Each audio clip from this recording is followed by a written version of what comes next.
ಸನ್ಯಸ್ಯಾಧ್ಯಾತ್ಮಚೇತಸಾ ನಿರಾಸೀ ನಿರ್ಮಮೋ ಯಾತಿ ಪರಂ ಜಯತಿ ಸೋಚ್ಯುತಃ. ಎಲ್ಲಿ ಬಂತೀಗ ಅದತ್ವೇ ಭಿಕ್ಷವೇ ಕೃತೆ ದ್ವಿಜಃ ಗೃಹಾಗ್ನಿ ಯತಿಶ್ಚ ಬ್ರಹ್ಮಚಾರಿ ಚ ವಿದ್ಯಾರ್ಥಿ ಗುರುಪೋಷಕಃ ಅಧ್ವಗಃ ಕ್ಷೀಣವೃತ್ತಿಶ್ಚ ಷಡೇತೆ ಭಿಕ್ಷುಕಾ ಸ್ಮೃತಾಃ. ಭಿಕ್ಷುಕರು 6 ಜನ ಅಂತ ಹೇಳಿದರು.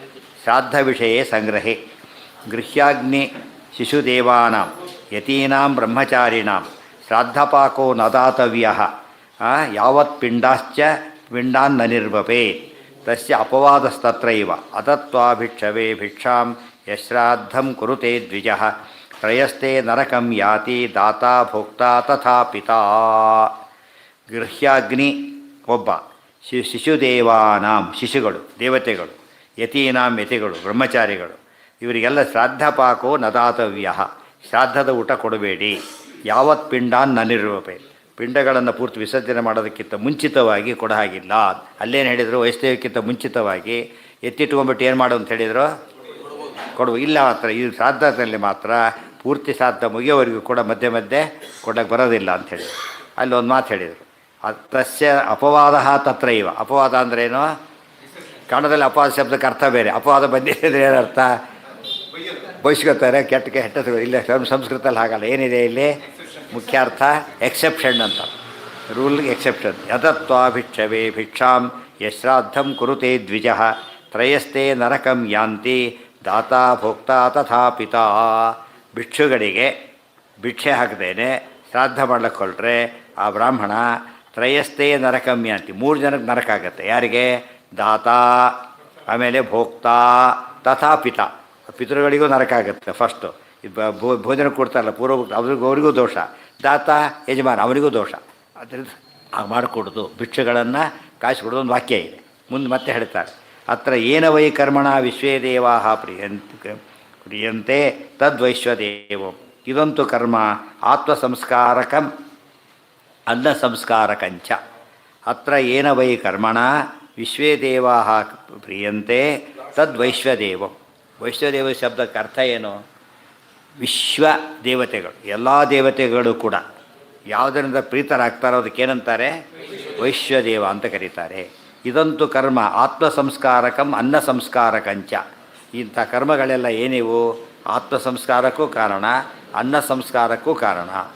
ಅದು ಹೇಗೆ ಅಂದರೆ, ಗೃಹಸ್ಥೋ ವೈಶ್ವದೇವಾರ್ಥಂ ಕರ್ಮ ಪ್ರಾರಭತೆ ದಿವ ಅನ್ನಸ್ಯ ಚಾತ್ಮನಶ್ಚೈವ ಸಂಸ್ಕಾರಾರ್ಥಂ ತದಿಶ್ಯತೆ. ಗೃಹಸ್ಥೋ ವೈಶ್ವದೇವಾರ್ಥಂ ಕರ್ಮ ಪ್ರಾರಭತೆ ದಿವಾ ಇತಿ ವಚನಾತ್ ಅನ್ನಸ್ಯ ಆತ್ಮನಶ್ಚಾತ್ಮನಶ್ಚೈವ ಸಂಸ್ಕಾರಾರ್ಥಂ ತದಿಶ್ಯತೆ ಇತಿ ವಚನಾತ್ ಈಶಾರ್ಪಣ ಪುರಸ್ಕೃತೇನ ಅನೇನ ಕರ್ಮಣ ಪುಣ್ಯಾಖ್ಯ ಅದೃಷ್ಟಸ್ಯ ಉತ್ಪತ್ತಿರೇವ ಆತ್ಮಸಂಸ್ಕಾರಃ. ಮೊದಲೇದೇನು? ಇವತ್ತು ಬೆಳಿಗ್ಗೆ ಅಡಿಗೆ ಶುರು ಮಾಡಿದ ಗೃಹಸ್ಥ. ಯಾತಕ್ಕೆ? ಇದು ಕೃಷ್ಣಾರ್ಪಣ ಆಗಬೇಕು, ಎಲ್ಲ ದೇವತೆಗಳಿಗೂ ತಲುಪಬೇಕು. ಅದೇ ಯಾವ ಅಡಿಗೆವನ್ನು ಅಡುಗೆ ಮಾಡಬೇಕಾದ್ರೂ ಕೂಡ ಮಾಡಿದ ಅಡಿಗೆ ತನಗೆಂತ ಅಡುಗೆ ಮಾಡ್ತಾನ? ಅಡುಗೆಯನ್ನು ಕರೆಸಿದಾಗ ಏನಂತ ಮಾಡ್ತಾನ ಅವನು?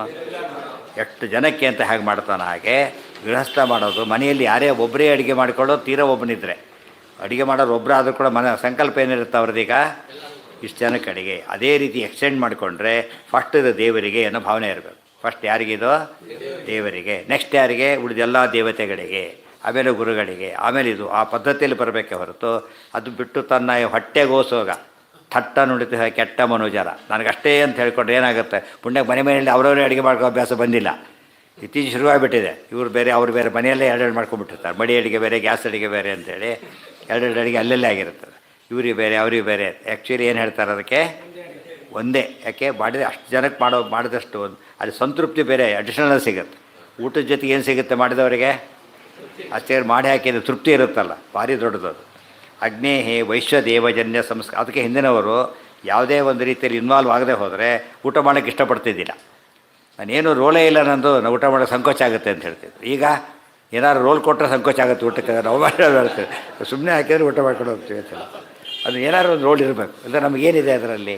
ಏನೋ ಇದಕ್ಕೆ ಸನ್ಮಾನ ಮಾಡ್ತೇನೆ ಅಂತ ಕರೆದ್ರೆ ಒಂದು ಸೇವಾ ಕೂಡ ಬರೆಸಿಲ್ಲ ಅವನು. ಊಟ ಮಾಡಿದ್ದೇ ಹೆಚ್ಚು ಅವನು.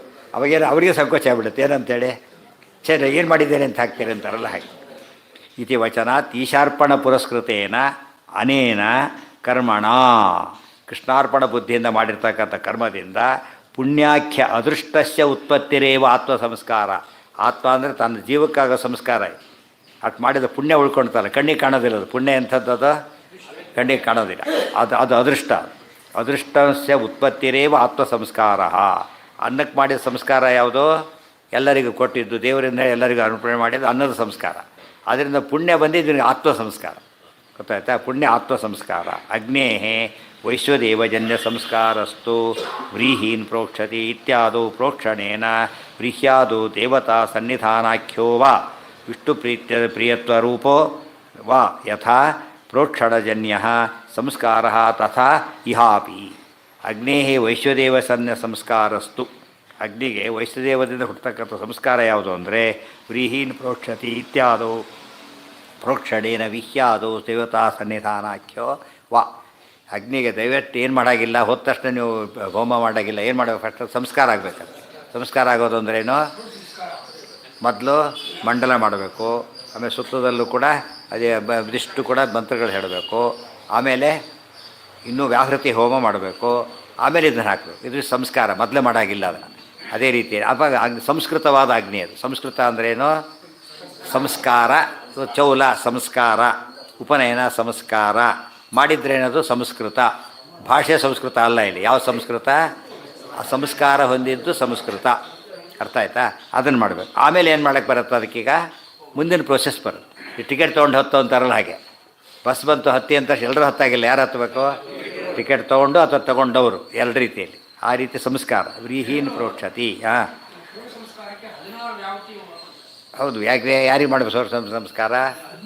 ಹೌದು. ಯಾಕೆ ಅಲ್ಲಿ ಆಮೇಲೆ ಏನಾಗುತ್ತೆ? ಅದು ಆದಮೇಲೆ ಅದು ಯಾವುದಕ್ಕೆ ಅರ್ಹತೆ ಬರೋದು?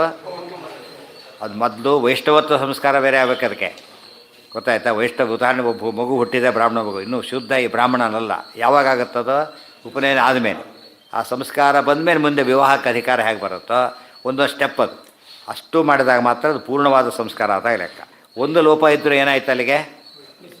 ಪೂರ್ಣ ಸಂಸ್ಕೃತವಾಗಿಲ್ಲ, ಸಂಸ್ಕಾರ ಆಗಿಲ್ಲ ಅಂತ ಅರ್ಥ. ಯಾವುದರಲ್ಲಿ ಒಂದೂ ಇಲ್ಲ ಈಗ. ಆ ಥರ ಆಗಿದೆ. ಯಾರೋ ಒಬ್ಬರು ಸಿಕ್ಕಿದ್ರು, ನನ್ನ ನಾಮಕರಣ ಕೂಡ ಆಗಿಲ್ಲ ಅಂತ ಹೇಳಿದವನು. ಸುಮಾರು 50 ವರ್ಷ ಆತ್ಗೀಗ ನನ್ನ ನಾಮಕರಣ ಕೂಡ ಆಗಿಲ್ಲ. ಯಾವುದೋ ಪ್ರಾಬ್ಲಮ್ ಬಿಟ್ಟುಬಿಟ್ರು, ಆಮೇಲೆ ಯಾವುದೋ ಆಗಲೇ ಇಲ್ಲ ಕರ್ಮಗಳು. ಇದ್ದಕ್ಕಿಂತ ಉಪನಯನ ಮದುವೆ ಆಗಿರುತ್ತೆ ಅಷ್ಟೇ, ಏಕದಮ್ ಅಷ್ಟೇ, ಇನ್ನೇನಿರಲ್ಲ. ಅದು ಈ ಥರ ಜನ ಮಾಡ್ಕೊಂಡ್ಬಿಡ್ತಾರೆ. ಏನೋ ಹಾಂ ಹೌದು ಹೌದು ಹೌದು ಹೌದು ಹಾಂ. ಜಡ ಅಗ್ನಿ ತೊಗೊಳ್ಳೋದು, ಸುಡೋದು ಜಡ ಅಗ್ನಿ, ಒಯ್ದು ಕೊಡೋದು ಅವರು. ಈ ಪೋಸ್ಟ್ ಬಾಕ್ಸಲ್ಲಿ ಹಾಕ್ತೀರಿ. ಹೌದು, ಪೋಸ್ಟ್ ಬಾಕ್ಸಲ್ಲಿ ಹಾಕ್ತೀರಿ. ಪೋಸ್ಟ್ ಬಾಕ್ಸ್ ಅಲ್ಲೇ ಇರ್ತದೆ, ಎಲ್ಲೇ ಹೋಗೋದಿಲ್ಲ. ಅವ್ನು ಬಂದು ತೊಗೊಂಡು ಹೋಗ್ತಾನೆ. ಅಲ್ಲಿ ಅವ್ನು ತೊಗೊಂಡು ಹೋಗಿ ಅಲ್ಲೇ ಬಿದ್ದಿರುತ್ತೆ. ಆ ಟೈಪ್ ಕ್ಲಿಯರೆನ್ಸ್ ಮಾಡೋದು ಅವರು. ಅದಕ್ಕೆ ಚೇತನ ಬೇಕು, ಇದಕ್ಕೆ ಜಡ. ಎಲ್ಲರಿಗೂ ಪೋಸ್ಟ್ ಮ್ಯಾನೇ ಕೊಡೋಕ್ಕೆ ಸಾಧ್ಯ ಇಲ್ಲ. ಡಬ್ಬೆಲ್ಲ ಹಾಕೊಟ್ರೆ ಕೆಲಸ ತೊಗೊಂಡೋಗ್ಬೇಕಾದ್ರೆ ತೊಗೊಂಡೋಗ್ತಾನೆ. ಇದು ಪ್ರೋಕ್ಷಣೇನ ವಿಹ್ಯಾದು ದೇವತಾ ಸನ್ನಿಧಾನಾಖ್ಯೋವ. ದೇವತಾ ಮೊದಲು ಬರೀ ಅಗ್ನಿ ಅದು ಆವಾಹನೆ ಮಾಡ್ದ. ಆಗ ದೇವತೆಗಳೆಲ್ಲ ಬಂದರು ಅಲ್ಲಿಗೆ. ಆ ಸನ್ನಿಧಾನ ಆಫೀಸ್ ಇದೆ, ಸ್ಟಾಫ್ ಎಲ್ಲ ಬಂತು. ಆಗ ಕೆಲಸ ಶುರುವಾಗುತ್ತೆ. ಬರೀ ಚೇರು ಟೇಬಲ್ ಇದ್ಬಿಟ್ರೆ ಆಗಲಿಲ್ಲ. ಅವ್ರು ಬಂದು ಚೇರು ಟೇಬಲ್ ಎಲ್ಲಿ ಕೊಡಬೇಕು ಅವ್ರಿಗೆ ಮತ್ತೆ. ಸೊ ಟೇಬಲ್ ಚೇರಲ್ಲಿ ಹಾಕೋದು ಒಂದು ಸಂಸ್ಕಾರ, ಅವ್ರು ಬಂದು ಕೊಡಬೇಕಾದ್ದು ಒಂದು ಸಂಸ್ಕಾರ. ಅವೆಲ್ಲ ಸೇರಿದ್ರೆ ಕೊನೆಗೆ ಆಫೀಸ್ ವರ್ಕ್ ಶುರುವಾಗುತ್ತೆ. ಆ ಥರ ಸಂಸ್ಕಾರವಿಲ್ಲದೇ ಯಾವ ಕೆಲಸ ಆಗೋದಿಲ್ಲ. ವ್ರೀಹಿ ಅಂದರೆ ಧಾನ್ಯಗಳು ಅಂತ. ವ್ರೀಹಿ ಧಾನ್ಯಗಳು. ದೇವತಾ ಸನ್ನಿಧಾನ ವಿಷ್ಣು ಪ್ರೀತ್ಯತ್ವ ರೂಪೋವಾ. ವಿಷ್ಣು ಪ್ರೀತಿ ಅನ್ನೋ ಕಾನ್ಸೆಪ್ಟೇ ಭಾರಿ ಮಹತ್ವ ಬರುತ್ತೆ. ಯಾರು ತುಳಿಸಿಬೇಕು ಅವ್ರು ಯಾತಕ್ಕೆ? ಮಠಕ್ಕೆ ಬೇಕಾಗಿದೆ ತೊಗೊಂಡಿರ್ತಾರೆ. ಯಾಕೆ ಮಠಕ್ಕೆ ಬೇಕಾಗಿದೆ ಅಂತ ಹೇಳಿದ ತಕ್ಷಣ ಏನು ಮಾಡ್ತಾರೆ? ತೊಗೊಂಡೋಗಿ ಅಂತೇಳಿ ಪರ್ಪಸ್ ನೋಡ್ದ. ನಮ್ಮ ಮಾರಾಟಕ್ಕೆ ಹೋಗ್ತೀರಿ ಅಂದರೆ ನನಗೆ ಬುದ್ಧಿಯಲ್ಲಿ ಬಿಟ್ಟು ಹೋಗಂತ ಹೇಳ್ತಾರೆ. ಮಾರಾಟ ಮಾಡೋಕ್ಕಿದೆ ಅಲ್ಲ ಹೋಗೋದು. ಯಾತಕ್ಕೆ? ಅದಕ್ಕೆ ನಾನು ಬೆಳೆಸಿಲ್ಲ ಅಂತ ಹೇಳ್ತಾರೆ. ಮಾರಾಟಕ್ಕೆ ಬೆಳೆಸಿಲ್ಲ. ಪರ್ಪಸ್ ನೋಡಿ. ವಿಷ್ಣು ಪ್ರೀತ್ಯತ್ವ ಅಂತ ಬಂದಾಗ ಅದಕ್ಕೆ ದೃಷ್ಟಿನೇ ಬೇರೆ. ಆಗ ಎಕ್ಸ್ಪೋರ್ಟ್ ಕ್ವಾಲಿಟಿ ಅಂತಷ್ಟು ಏನು ಮಾಡ್ತಾರಾಗ? ಕ್ವಾಲಿಟಿ ಮೇಂಟೈನ್ ಮಾಡ್ತಾರೆ. ಯಾಕೆ ಇಲ್ಲದೋ ರಿಜೆಕ್ಟ್ ಆಗುತ್ತೆ ಅದು ಅಂತ ಗೊತ್ತಲ್ಲ. ಸೊ ವಿಷ್ಣು ಪ್ರೀತಿಗೋಸ್ಕರ ಮಾಡಿದಾಗ ಕ್ವಾಲಿಟಿ ಹೇಗಿರಬೇಕದು? ಅತ್ಯುತ್ತಮ. ಮಡಿಯಿಂದ ಎಲ್ಲದೂ ಶುದ್ಧ ಇರಬೇಕು. ದೇವರೇ ಇದಕ್ಕೆ ಯಾರು ಮುಟ್ಟಬೇಡಿ, ಮೈಲಿಗೆ ಆಗುತ್ತೆ, ಎಂಜಲ್ ಆಗುತ್ತೆ, ಆ ಥರ ಹೇಳ್ತೇವಲ್ಲ ಹಾಗೆ. ವಿಷ್ಣು ನೈವೇದ್ಯ ಮಾಡಿದ್ದು ಅಂದರೆ ಏನಾಯ್ತು ಅಲ್ಲಿಗೀಗ? ತಯಾರಾಗಿ ಅರ್ಪಣೆ ಆಗಿ ಇದು ಎಲ್ಲ ಆಗಿದೆ ಅಂತ ಅರ್ಥ. ಒಂದು ಮಾತಿನಲ್ಲಿ ಎಲ್ಲ ಉತ್ತರ ಬಂದೋಗುತ್ತೆ. ವಿಷ್ಣು ಪ್ರಿಯತ್ವ. ಅಪಾಯಿಂಟ್ಮೆಂಟ್ ಆರ್ಡ್ರ್ ಬಂತು ಅಂದರೆ ಆಫೀಸ್ ಸೈನ್ ಮಾಡಿದ್ದಾನ ಅಂತ ಕೇಳೋದಿಲ್ಲ. ಸೈನ್ ಮಾಡಿದವ್ರು ಏನಲ್ಲ ಅದು ಸಂಸ್ಕಾರ. ಸೀಲ್ ಹಾಕಿದ್ದಾರೆ, ಅವೆಲ್ಲ ಅಂಡರ್ಸ್ಟೂಡ್. ಅಪಾಯಿಂಟ್ ಆರ್ಡ್ರ್ ಬಂದಿದೆ ಏನರ್ಥ ಅದಕ್ಕೆ? ಅವೆಲ್ಲ ಆಗಿ ಬಂದಿದೆ ಅಂತ ಅರ್ಥ. ಅದೊಂದು ಪದಕ್ಕೆ ಅಷ್ಟು ಅರ್ಥ ಇದೆ. ಅದು ಆರ್ಡ್ರನ್ನು ಪದ ಉಪಯೋಗಿಸ್ಬೇಕಾದ್ರೆ ಬರೀ ಲೆಟ್ರಿಗೆ ಆರ್ಡ್ರ್ ಅಂತ ಯಾರು ಕರೆಯೋದಿಲ್ಲ. ಇಂಟರ್ವ್ಯೂ ಲೆಟ್ರಿಗೆ ಆರ್ಡ್ರ್ ಅಂತ ಕರೆಯೋಲ್ಲ. ಇಂಟರ್ವ್ಯೂ ಆರ್ಡರ್ ಅಷ್ಟೇ ಅದು, ಯಾವ ಆರ್ಡರ್ ಅಲ್ಲ, ಅಪಾಯಿಂಟ್ಮೆಂಟ್ ಆರ್ಡರ್ ಅಲ್ಲ. ಅದು ಒಂದು ಮಿಸ್ ಆದರೂ ಕೂಡ ಅದು ಪ್ರಾಪರ್ ಅಲ್ಲ, ಇದು ಅಕ್ಸೆಪ್ಟ್ ಮಾಡಲ್ಲ ಅಂದರು, ಅಕ್ಸೆಪ್ಟ್ ಮಾಡೋದಿಲ್ಲ. ಆ ಥರ ನಾವು ಯಾವುದೇ ಸಂಸ್ಕಾರ ಪೂರ್ತಿ ಆಗದೆ ಹೋದರೆ ಅದಕ್ಕೆ ವ್ಯಾಲಿಡಿಟಿ ಬರೋದಿಲ್ಲ. ಅದೇ ಇದೆಲ್ಲ ಮಾಡಿದ ಮೇಲೆ ವ್ಯಾಲಿಡಿಟಿ ಬರೋದು. ಕಶ್ಚಿತ್ ವೀಹಿ ಪ್ರೋಕ್ಷಣಜನ್ಯ ಶಕ್ತ್ಯಪರನಾಮ ಕರ್ಮೋಪಯೋಗಿ ತ್ವಲಕ್ಷಣ ಸಂಸ್ಕಾರೋ ವಿಷು ಉತ್ಪದ್ಯತೆ ತದ್ವತತ್ರಾಪಿ ಕಲ್ಪ್ಯತೆ. ಅದೇ ರೀತಿ ಯಾವುದೋ ಒಂದು ವಿಧವಾದಂಥ ವಿಶಿಷ್ಟ ಸಂಸ್ಕಾರ ಏನಾಗುತ್ತೆ ಅದರಲ್ಲಿ ಹುಟ್ಟುತ್ತೆ. ಬರೀ ಅನ್ನ ದೇವರು ಅರ್ಪಣೆ ಮಾಡಿದ ಮೇಲೆ ಏನಿದೆ ಅದರಲ್ಲಿ ಒಂದು ಪ್ರಸಾದ, ಅದು ಗುಣಗಳೇ ಚೇಂಜ್ ಆಗಿಬಿಡುತ್ತೆ. ಬರೀ ನೀರು ಅಭಿಷೇಕ ಮಾಡಿದ ತಕ್ಷಣ ಏನಾಯ್ತದು ತೀರ್ಥ. ಅದು ವಿಶೇಷವಾಗಿ ಆ ಸಂಸ್ಕಾರದಿಂದ ಹುಟ್ಟತಕ್ಕಂಥ ವಿಶಿಷ್ಟ ಸಾಮರ್ಥ್ಯ. ನಾನು ಏಕಸ್ಯ ಉಭಯಾರ್ಥತ್ವಂ ವಿರುದ್ಧ ಮಿತಿ ಚೇನ್ನ. ಒಂದೇ ಒಂದು ಕೆಲಸ ಉಭಯಾರ್ಥ ಹೇಗಾಗತ್ತೆ, ವಿರುದ್ಧ ಆಗೋದಿಲ್ವ ಅಂತ ಕೇಳಿದರೆ, ಜಾತಕರ್ಮಣ ಪುತ್ರ ಸಂಸ್ಕಾರಕಸ್ಯ ಪಿತರಿ ಫಲಜನಕತ್ವಮೇವ ಗುರುಣ ಅನುಷ್ಠಿತಸ್ಯ ಉಪಕರ್ಮಣಃ ಗುರೌ ಅತಿಶಯ ಆದಾಯಕಸ್ಯ ಬ್ರಹ್ಮಚಾರಿ ಛಾತ್ರ ಸಂಸ್ಕಾರಕತ್ವವತ್ತೋಪತ್ತೇಹೇ. ಅಲ್ಲಿ ಪ್ರಶ್ನೆ ಹಾಕ್ಕೊಂಡ್ರು ಏನಂತ, ಏಕಸ್ಯ ಉಭಯಾರ್ಥತ್ವಂ ವಿರುದ್ಧಂ. ಒಂದಕ್ಕೆ ಎರಡರ್ಥ ಹೇಗೆ ಬರುತ್ತೆ? ಎರಡರ್ಥ ಏನೋ, ಒಂದೇನೋ ಅಗ್ನಿ ಸಂಸ್ಕಾರ, ಇನ್ನೊಂದೇನೋ ಆತ್ಮ ಸಂಸ್ಕಾರ ಹೇಳಿದರೆ ಹೇಗೆ ಬರುತ್ತೆ ಅಂದರೆ ಬರುತ್ತೆ. ಯಾಕೆ? ಜಾತಕರ್ಮಣ ಪುತ್ರ ಸಂಸ್ಕಾರಕಸ್ಯ ಪಿತರಿ ಫಲಜನಕತ್ವಮಿವ. ಎಷ್ಟು ಚೆನ್ನಾಗಿದೆ. ಜಾತಕರ್ಮ ಸಂಸ್ಕಾರ ಯಾರಿಗೆ ಮಾಡಿದ್ದು? ಮಗುವಿಗೆ. ಆದರೆ ಮಾಡಿದ ಪುಣ್ಯ ಯಾರಿಗೆ ಬಂತು? ತಂದೆ. ಆ ಥರ ಪ್ರತಿಯೊಂದರಲ್ಲೂ ಏನಾಗುತ್ತೆ, ಗುರುಣ ಅನುಷ್ಠಿತಸ್ಯ ಉಪಕರ್ಮಣ ಗುರೌ ಅತಿಶಯ ಆದಾಯಕಸ್ಯ ಬ್ರಹ್ಮಚಾರಿ ಛಾತ್ರ ಸಂಸ್ಕಾರಕತ್ವವದ್ದೋಪತ್ತೇಹೇ. ಉಪಕರ್ಮ ಒಬ್ಬರು ಮಾವು ಮಾಡ್ತಾರೆ, 100 ಜನ ಸೇರ್ಕೊಂಡು ಮಾಡ್ತಿದ್ದಾರೆ. ಮಾಡಿದ್ದು ಅವ್ರು ಮಾಡಿದ್ರು ಕೂಡ ಪುಣ್ಯದಲ್ಲಿ ಎಷ್ಟು ಜನಕ್ಕೂ ಏನು ಬಂತೀಗ? ಅದು ಮಾಡಿಸಿದ ಪುಣ್ಯ ಅವರಿಗೆ, ಭಾಗಿಯಾದ ಪುಣ್ಯ ಇವರಿಗೆ. ಸೊ ಒಬ್ಬರಿಗೆ ಅವನೇನು ಪ್ರಶ್ನೆ ಮಾಡಿದ್ದ, 2 ಫಲ ಹೇಗೆ ಸಿಗುತ್ತೆ ಅಂತ ಇದ್ದೇ ಇದೆ ಅಲ್ಲಿ. ಈಗ ಬ್ಯಾಂಕಿಗೆ ದುಡ್ಡು ಕೊಟ್ಟರು, ಅವ್ರಿಗೆ ದುಡ್ಡು ಬಂತು, ಇವನಿಗೆ ಸೇಫ್ ಆಯಿತು. ಒಬ್ರಿಗೆ ಒಂದೇ ಆಗಬೇಕಾದ್ರೆ ಯಾರು ಕೃಷ್ಣಾರ್ಪಣೆ ಆಗ್ಬೇಕು, ದುಡ್ಡು ಕೃಷ್ಣಾರ್ಪಣೆ ಆಗಿಬಿಡ್ಬೇಕು. ದುಡ್ಡು ಕೊಟ್ಟೆ ಹೋಗಿ ಇನ್ನೇನು ಯೋಚನೆ ಇಲ್ಲ ಅಂತ ಕಳಿಸಿಬಿಟ್ರೆ ಇವನ ಗತಿ ಏನಾಗಬೇಕು? ಇಬ್ಬರಿಗೂ ಏನಿದೆ ಅದರಿಂದ ಭಾಗ ಇದೆ. ಊಟ ಮಾಡಿ ಬಡಿಸ್ತೇ ಅವನಿಗೊಂದು ತೃಪ್ತಿ ಇದೆ, ಊಟ ಮಾಡಿದ್ರೆ ಒಂದು ತೃಪ್ತಿ ಇದೆ. ಅವನಿಗೆ ಊಟ ಮಾಡಿದೆ ಅಂತ ತೃಪ್ತಿ, ಇವನಿಗೆ ಊಟ ಮಾಡಿಸ್ದೆ ಅನ್ನೋ ತೃಪ್ತಿ ಇದೆ. ಎರಡೆರಡು ಕೆಲಸ ಮಾಡುತ್ತಲ್ಲ, ಯಾಕಾಗೋದಿಲ್ಲ? ಒಬ್ಬನಿಗೆ 2 ಅಂದರೆ ವಿರುದ್ಧ, ಗೊತ್ತಾಗ್ತಾ? ಡಿಫ್ರೆಂಟಾಗಿ ಮಾಡಿದ್ರೆ ಏನು ತಪ್ಪಿಲ್ಲ. ಇವೆಲ್ಲ ಯಾರಿಗೆ ಕೆಲವೆಲ್ಲ ಏನು ಅನಿಸುತ್ತೆ ಅಂದರೆ, ನೋಡೋದಕ್ಕೆ ಒಳ್ಳೆ ಲಾಜಿಕಲ್ ಕ್ವಶನ್ ಕಾಣುತ್ತೆ. ಅವನೇನು ಹೇಳಿದ? ಕರ್ತೃಕರ್ಮ ವಿರೋಧ, ಒಂದೇ ಕರ್ತೃ ಒಂದೇ ಕರ್ಮ ಆಗ್ಲಿಕ್ಕೆ ಸಾಧ್ಯ ಇಲ್ಲ ಅಂತ ಹೇಳಿದ. ಚಪ್ಪಾಳೆ ಹೊಡಿಸ್ಕೊಬಿಟ್ಟು ಆಮೇಲೆ ಏನು ಮಾಡಿದ್ವಿ? ಮಾಮಹಂ ಜಾನಾಮಿ. ಅಲ್ಲೇನಿದೆ ತಿಳಿದು ಏನು ವಿರೋಧ ಇಲ್ಲವೇ ಇಲ್ಲ. ಕೆಲವು ಮೆಕ್ಯಾನಿಕಲಿ ಥಿಂಕ್ ಮಾಡಿದಾಗ ಕೆಲವು ಸರಿ ಅನಿಸುತ್ತೆ, ಉತ್ತರ ಕೊಟ್ಟಾಗ ಏನಾಗುತ್ತದ ಸರಿ ಹೋಗುತ್ತೆ. ಆದ್ದರಿಂದ ಇಂಥ ಪ್ರಶ್ನೆಗಳಿಗೆ ಕ್ಲಾರಿಟಿ ಇದ್ದಷ್ಟು ನಮಗೇನಾಗುತ್ತಾಗ ಎರಡೆರಡು ಹೇಗೆ ಬರುತ್ತೆ ಅಂತ ಪ್ರಶ್ನೆಗೆ ಉತ್ತರ. ಬರೀ ಅನ್ನ ಮಾಡಿ ತಿಂದ, ಹೊಟ್ಟೆ ತುಂಬಿತು, ದೇವ್ರ ಪ್ರೀತನ ಆಗಲೇ ಇಲ್ಲ, ಮುಗಿದೋಯ್ತಾರೆ. ದೇವ್ರ ಮಾಡಿ ದೇವ್ರ ಪ್ರೀತಿ ಆಯಿತು, ತಾನು ತೊಗೊಂಡೆ, 2 ಕೆಲಸ ಆಯ್ತಲ್ಲ ಈಗ. ಆದರೆ ತುಂಬ ಜನಗಳಿಗೆ ಅಧ್ಯಾತ್ಮದ ಪ್ರವೇಶ ಮಾಡಿದಾಗ ಬೆನಿಫಿಟ್ ಜಾಸ್ತಿ ಸಿಕ್ಕಾಪಟ್ಟೆ ಜಾಸ್ತಿ ಆಗಿಬಿಡುತ್ತೆ. ಸಾಮಾನ್ಯವಾದ ಕೆಲಸ ಮಾಡೋದಕ್ಕೂ ಆಧ್ಯಾತ್ಮಿಕ ಚಿಂತನೆ ಮೇಲೆ ಎಷ್ಟು ವ್ಯತ್ಯಾಸ ಇದೆ. ಅದೆಲ್ಲೂ ನಥಿಂಗ್, ಏನಾಗೋದು ಅನುಸಂಧಾನ ಅಷ್ಟೇ ಚೇಂಜ್ ಆಗೋದು. ಕೃಷ್ಣಾರ್ಪಣ ಅಂತಿಂದ ಅಷ್ಟೇ ಡಿಫ್ರೆನ್ಸು, ಬಟ್ ಫಲ ಎಷ್ಟು ಬೇರೆ ಆಯ್ತಲ್ಲ ಈಗ. ಅದನ್ನು ಅರ್ಥ ಮಾಡ್ಕೊಂಬಿಟ್ರೆ ಅಧ್ಯಾತ್ಮದಿಂದ ಲಾಸ್ ಅಂತೂ ಇಲ್ಲೇ ಇಲ್ಲ. ನಥಿಂಗ್ ಲಾಸ್ ಕ್ವಶನ್ನೇ ಇಲ್ಲ. ಗೇನ್ ಮಾತ್ರ ಇಮ್ಯಾಜಿನ್ ಮಾಡೋಕ್ಕೆ ಸಾಧ್ಯ ಇಲ್ಲ, ಅಷ್ಟಿರೋದು. ಅದನ್ನು ಸರಿಯಾಗಿ ಯೋಚನೆ ಮಾಡಿದರೆ 2 ಯಾತಕ್ಕಾಗ ಉತ್ತರ ಅದೇನೆ. ಒಬ್ಬನಿಗೆ 2 ಬರುತ್ತೆ ವಿರೋಧ. ತಾನೇ ಬಡಿಸ್ಕೊಂಡು ತಾನೇ ತಿಂದ ಅಂತ ಹೇಳಿದರೆ 2 ಫಲ ಎಲ್ಲಿ ಬಂತು ಅವನಿಗೆ? ಒಂದೇ ಬಡಿಸ್ಕೊಂಡವ್ನು ತಾನೇ, ತಿಂದವನು ತಾನೇ. ಇನ್ನೊಬ್ಬನಿಗೆ ಬಡಿಸಿದಾಗ ಏನಾಯ್ತು? ಈಗ ಮ್ಯೂಚುವಲ್ ಬಂತು ಅಷ್ಟೇ. ಅವನ ಪ್ರಶ್ನೆ ಅವನು ಅರ್ಥ ಆಗದೆ ಪ್ರಶ್ನೆ ಕೇಳಿರ್ತಾನೆ, ಅದಕ್ಕೆ ಕ್ಲಾರಿಟಿ ಕೊಡ್ತಾ ಹೋಗ್ತಾರೆ. ತುಂಬ ಜನ ಹಾಗೆ ತಾನೇ ಪ್ರಶ್ನೆಗಳು ಕೇಳಿ, ಇಂಥ ಪ್ರಶ್ನೆಗಳನ್ನೇ ಉತ್ತರ ಕೊಟ್ಟರೆ ಅರ್ಥ ಆಗುತ್ತೆ. ನಾನು ಏಕಸ್ಯ ಉಭಯಾರ್ಥತ್ವ ಅದಾಯಿತು. ನಾನು ಅತ್ರ ಅನ್ನ ಸಂಸ್ಕಾರಕಂ ಕರ್ಮ ಕಿಂ ದೇವಯಜ್ಞ ಮಾತ್ರಂ ಅನ್ಯದಪಿ ವಾ ಇತ್ಯತ್ರ ಉಕ್ತಂ ಭಗವತ್ಪಾದೈ ವೈಶ್ವದೇವಂ ಇತಿ. ಈಗ ಅನ್ನಕ್ಕೆ ಸಂಸ್ಕಾರ ಮಾಡೋದು ಅಂದರೆ ಏನು?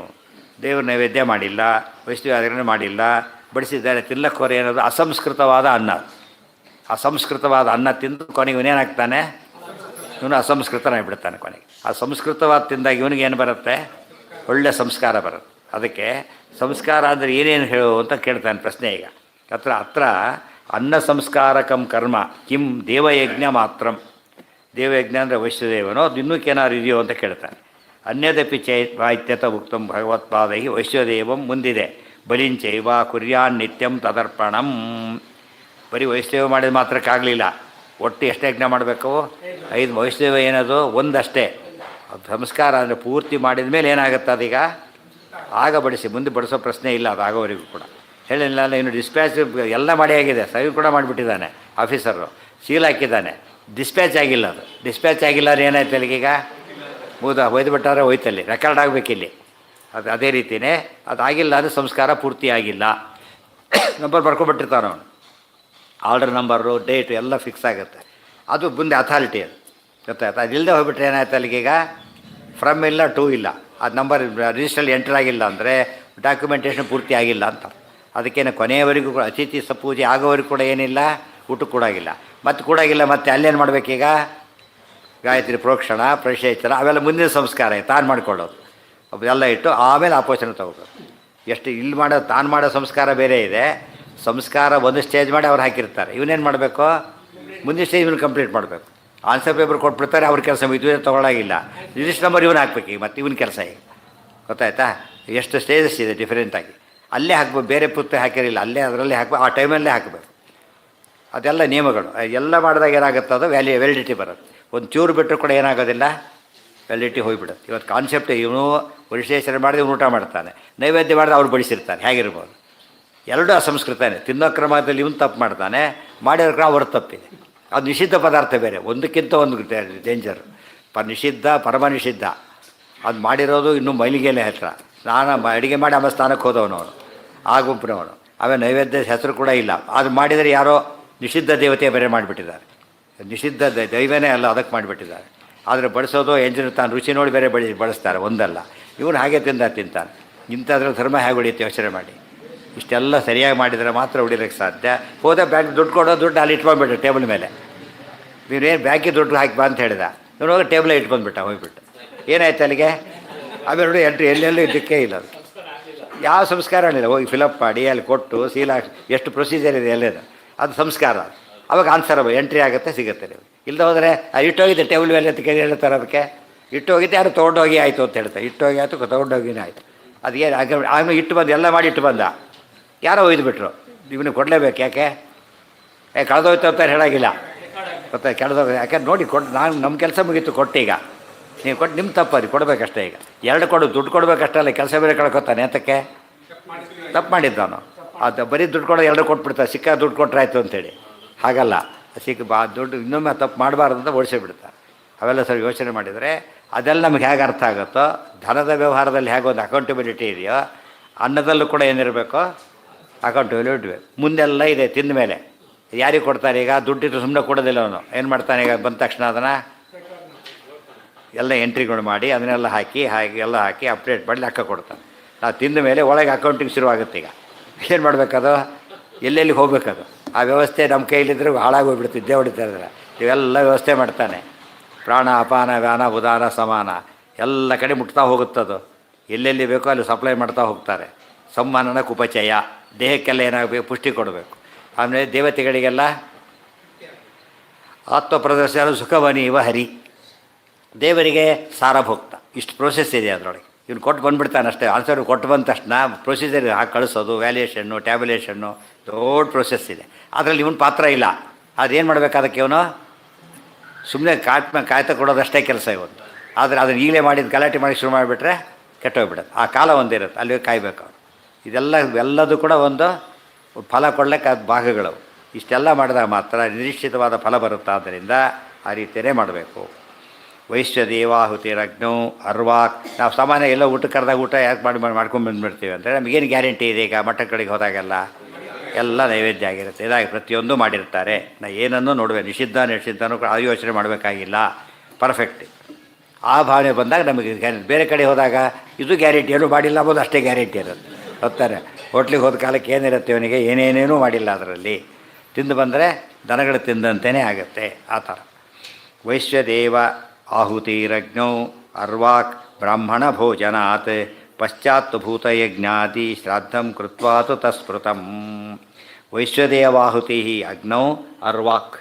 ಮೊದಲು ಅರ್ವಾಕ್ ಅಂದರೆ ಮೊದಲು ವೈಶ್ವದೇವಾಹುತಿಗಳನ್ನು ಹಾಕಬೇಕು. ಬ್ರಾಹ್ಮಣ ಭೋಜನಾತ್ ಅರ್ವಾಕ್, ಬ್ರಾಹ್ಮಣ ಭೋಜನಕ್ಕಿಂತ ಮುಂಚೆ ಮಾಡಬೇಕಾದ ಕೆಲಸ, ಆಮೇಲಲ್ಲ.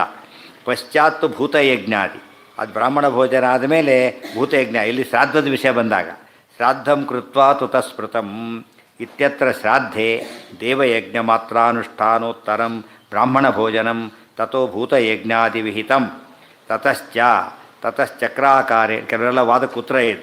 ತುಂಬ ಜನ ಏನು ಮಾಡ್ತಾರೆ ಗೊತ್ತಾ, ಶ್ರಾದ್ದದ ಅನ್ನಕ್ಕೆ ವೈಷ್ಣವ ಮಾಡೋದಿಲ್ಲ ಅಂಥ ಗುಂಪು ಒಂದಿದೆ. ನೈವೇದ್ಯ ಮಾಡಿ ಅಷ್ಟೇ ಮಾಡಿಸ್ಬಿಡ್ತಾರೆ. ಹೇಳ್ತಾರೆ ಮಾಡಬೇಕು ಅಂತ ಸ್ಪಷ್ಟ ಹೇಳ್ತಾರೆ. ವೈಷ್ಣವ ಮಾಡದೆ ಹೋದರೆ ಅದು ಶ್ರಾದ್ದ ಸರಿ ಹೋಗೋದಿಲ್ಲ, ಮಾಡಲೇಬೇಕು. ಆ ಗುಂಪಿನವ್ರು ಇದ್ದಾರೆ, ಗೊತ್ತಾಯ್ತಾ. ವೈಷ್ಣವದ ಅನ್ನ ಅಡಿ ಬೇರೆ ಮಾಡ್ಕೊಂಡು ಮಾಡ್ತಾರಲ್ಲ, ನೈವೇದ್ಯ ಮಾಡಿಬಿಡ್ತಾರೆ. ಏನು ಮಾಡೋದಿಲ್ಲ, ಅದಕ್ಕೆ ಮಾಡೋದಿಲ್ಲ, ತಪ್ಪದು, ನಿಷಿದ್ಧ. ಅದು ಸ್ಪಷ್ಟ ಹೇಳ್ತಾರೆ ಮಾಡಬೇಕು ಅಂತ, ಗೊತ್ತಾಯ್ತಾ. ಮಾಡದೆ ಹೋದರೆ ಅವರಿಗೆ ಅರ್ಹತೆಯೇ ಬರೋದು, ಅಸಂಸ್ಕೃತವಾದ ಅನ್ನ ಆಗುತ್ತೆ. ಹಾಂ ಹ್ಞೂ ಇಲ್ಲ, ಅದು ಹೇಳಲೇ ಇಲ್ಲ, ವೇದದ್ದು ಹೇಳಲೇ ಇಲ್ಲ ಅವರು. ಹಾಂ ಹಾಂ ಹಾಂ ಹ್ಞೂ ಹ್ಞೂ ಹಾಂ ಹಾಂ ಹಾಂ ಹ್ಞೂ ಹ್ಞೂ ಹ್ಞೂ ತಪ್ಪು ಅದು ಮಾಡಬೇಕು. ಬಿಟ್ಬಿಟ್ಟಿದ್ದಾರೆ, ಯಾರೋ ಬಿಟ್ಬಿಟ್ಟಿದ್ದಾರೆ, ಮಾಡಲೇಬೇಕು. ಮಾಡಿದವ್ರು ಬರಲ್ಲ ಅಂತ ಹೇಳಿಬಿಡಿ. ವೇದಗಳ ಪ್ರಶ್ನೆ ಬರಲಿಲ್ಲ ಇಲ್ಲಿ, ಎಲ್ಲರೂ ಮಾಡಬೇಕು ಅಂತ ಹೇಳಿದ ಮೇಲೆ ಅದು ಅವರಿಗೆ ಇವರಿಗೆ ಅಂತ ಪ್ರಶ್ನೆ ಇಲ್ಲ. ಹಾಂ ಹಾಂ ಹಾಂ ಹಾಂ ಅಲ್ಲಲ್ಲ ಹೇಳಿದ್ದಲ್ಲ, ಅದಕ್ಕೇ ಮೊದಲು ಮಾಡೋದಿದೆ. ಅಲ್ಲೆಲ್ಲ ನೈವೇದ್ಯ ಮೊದಲೇ ಮಾಡಿಬಿಟ್ಟಿರ್ತಾನೆ, ಅದು ಬೇರೆ, ಇದು ಬೇರೆ, ಅದು ಬೇರೆ. ಇದಕ್ಕೆ ಪ್ರತಿನಿಧಿ ಅಲ್ಲ ಅದು. ತತಶ್ಚಕ್ರಾಕಾರೇಣ ಬಲಿಹರಣಂ ದತ್ವಾ ಯೇ ಭೂತಾ ಪ್ರಚರಂತಿ ಇತಿ ಮಂತ್ರೇಣ ಶುದ್ಧಭೂಮೌ ಕಿಂಚಿತ್ ಜಲಮಾಸಿಚ್ಯ ಶುನಾಂ ಚಂಡಾಲಾನಾಂ ವಾಯಸಾನಾಂಚ ಪಿಂಡತ್ರಯಂ ದದ್ಯಾ. ಶ್ರಾದ್ದದ ವಿಷಯದಲ್ಲಿ ಮಾತ್ರ ಬಂದಾಗ. ಅನಂತರ ಚಕ್ರಾಕಾರೇಣ ಬಲಿಹರಣಂ ದತ್ವಾ ಯೇ ಭೂತಾ ಪ್ರಚರಂತಿ ದಿವಾನಕ್ತ ಮಂತ್ರ ಹೇಳಿಬಿಟ್ಟು ಶುದ್ಧ ಭೂಮಿಯಲ್ಲಿ ಕಿಂಚಿತ್ ಜಲಮಾಸಿಚ್ಯ ಸ್ವಲ್ಪ ನೀರನ್ನು ಪ್ರೋಕ್ಷಣೆ ಮಾಡಿಬಿಟ್ಟು ಶುನಾಂ ಚಾಂಡಾಲಾನಾಂ ವಾಯಸಾನಾಂಚ ಪಿಂಡತ್ರಯಂ ದದ್ಯ. ನಾಯಿಗಳಿಗೆ, ಚಾಂಡಾಲರಿಗೆ ಮತ್ತು ವಾಯಸಗಳಿಗೆ. ಇವತ್ತು ಬರೀ ಅದೊಂದು ಉಳ್ಕೊಂಡಿದೆ, ವಾಯಸ ಬಲಿ ಅಷ್ಟೇ ಉಳ್ಕೊಂಡಿದೆ, ಇದೆಲ್ಲ ಬಿಟ್ಟು ಹೋಗ್ಬಿಟ್ಟಿದೆ. ಪಿಂಡತ್ರಯಂ ದದ್ಯ. ಹ್ಞೂ ಹೌದು.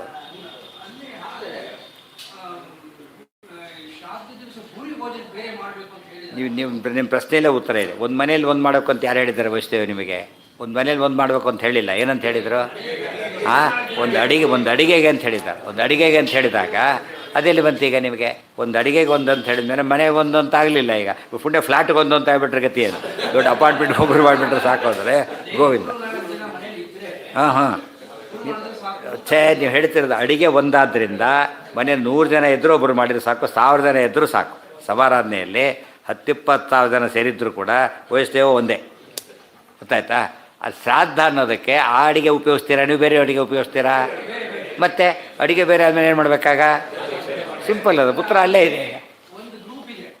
ಆ ಗ್ರೂಪಿಗೆ ಇಲ್ಲಿ ಶಾಸ್ತ್ರ ಪ್ರಕಾರ ಮುಖ್ಯ. ಈಗ ಕೆಲವು ಮಾಡದೇ ಇರೋ ಗ್ರೂಪ್ ಇನ್ನೊಂದಿದೆ, ಅದೇನು ಸಾಧನೆ ಮಾಡದೇ ಇರೋ ಗ್ರೂಪ್ ಮತ್ತೊಂದಿದೆಯಲ್ಲ, ಅದಕ್ಕೆ ಉತ್ತರ ಇಲ್ಲ.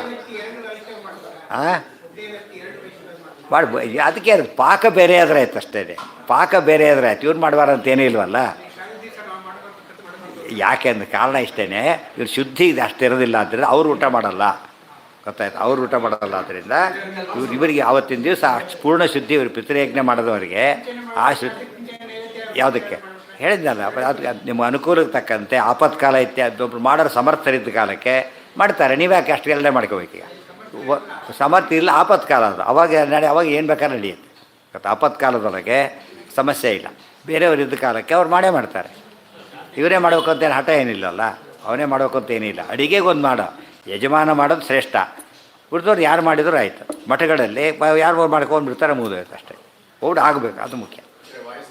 ಹಾಂ, ಪಾಯಸ ಅಂದರೆ ಕಾಗೆಗಳು, ಕಾಗೆ ಅದು ಕಾಗೆ ಪಿಂಡ ಅಂತ ಇಡ್ತಾರಲ್ಲ, ಅದು ಏನೋ